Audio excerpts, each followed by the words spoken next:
Legenda sa opakuje. Filipko nestíha bus. Nevadí. Aj tak má dneska super náladu, takže mu absolútne nič nepokazí. Bah. Where do I belong? Found me scared and never heal. Show me how to feel.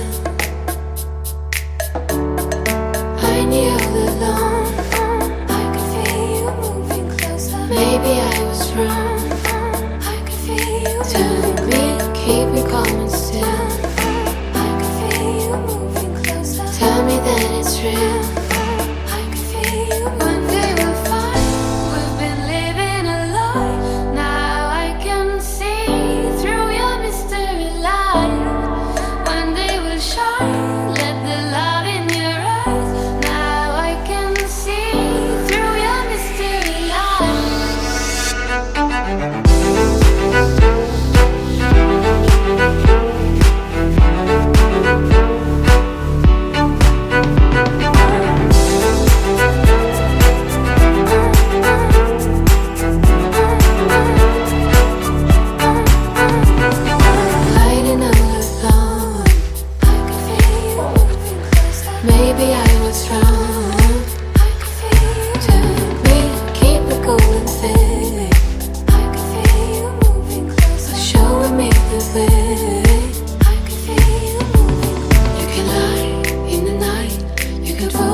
Mám ináč mega cool fotku.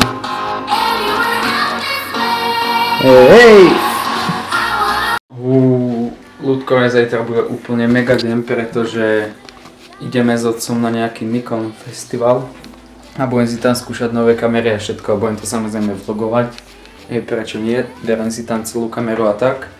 Idem tam hneď po škole a bude to úplne mega. A v pondelok, čo budú úplne ročné prázdniny, tak pôjdem do Žiliny a tak uvidíte, čo tam ešte budeme robiť. Ale aj to bude jej. Takže teraz idem nájsť niečo na jedenie a mám mega fotku, ako som sa dneska tak hral trochu s foťakom. To mám asi tak každý deň, že sa s ním hrám a prichádzam na niečo nové. Tak som našiel, tak som uvidel proste, ako mi svieti svetlo, tak som nastavil čas úplne na najvyšší, dal som ISO na 200 a clonu na 3,5 a odfotil som žiarovku, keď svieti a vyzerá to mega, takže sa úplne teším na to, keď to dám do kompu a zeditujem, takže teraz si nedá niečo na papanie. Ukáž.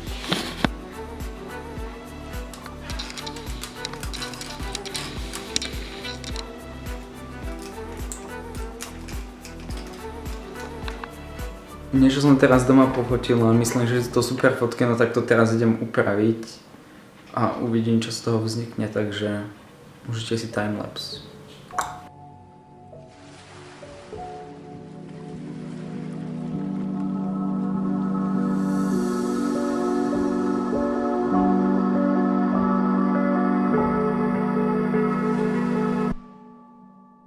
I don't know what to say.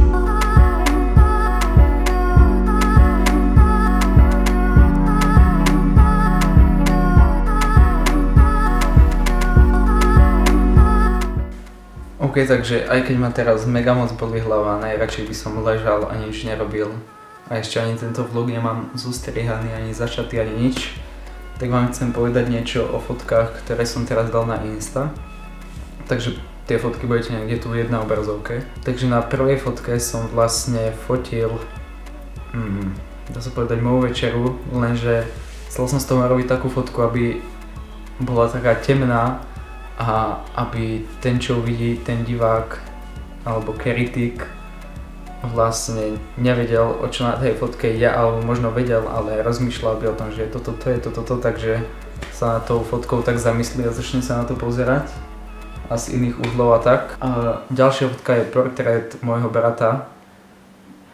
Tú fotku som naschvál fotil hen takú tmavú a nedával som tam takú malú expozíciu, aby to bolo len také tmavé, len tak, ale dával som to tam na schvál, aby to bolo naozaj tmavé a malo to úplne ten výraz jeho. Tretia fotka mi napadla asi tak, že proste som si spomenul na môj 17. vlog, sa mi zdá, že to bol, kde som hovoril o hateroch, a tak som to otvoril proste fucker a tam fuck you haters. Ďalšia fotka je ďalší portrét môjho brata, ale teraz ako sa hrá a je tam vlastne vidieť, že s čím sa hrá, ale v ďalšej ruke má niečo iné a pozerá sa na to, takže zasa rozmýšľate, že čo sa tam tak môže mať. A je to tak fotené v akcii, čiže on sa tam naozaj skutočne hrá, je to len jeden snímok toho. A posledná fotka je taká zaujímavá. Vlastne na kamere som si nastavil, koľko to bolo, čas na kamere, fotografovali. Tí, čo ste fotografovia a sledujete ma, no tak viete, čo to je. A vlastne to spravilo to, že aj rozsvietenú lampu som dokázal len tak odfotiť. Aj tam vlastne videli všetky tie malé konektory v tej lampe, ako to svieti a všetko. Takže je to také cool a ešte som to neumiestnil presne do stredu, ale tak nabok, aby vlastne bolo vidieť aj tú lampu a ľudia si to tak trošku uvedomili. OK, takže toto bol koniec vlogu, dúfam, že sa vám vlog páčil, ak hej, tak dajte like. Po prípade, ak chcete vidieť viacej mojej tvorby, tak dajte odber. A zajtra sa vidíme, myslím, to nie naživo, na Nikon festivale, alebo takom dni. Takže tak bude to mega zabava, idem tam hneď po škole. Naozaj sa na to teším, spravím z toho video. Takže to bolo už naozaj všetko a čus.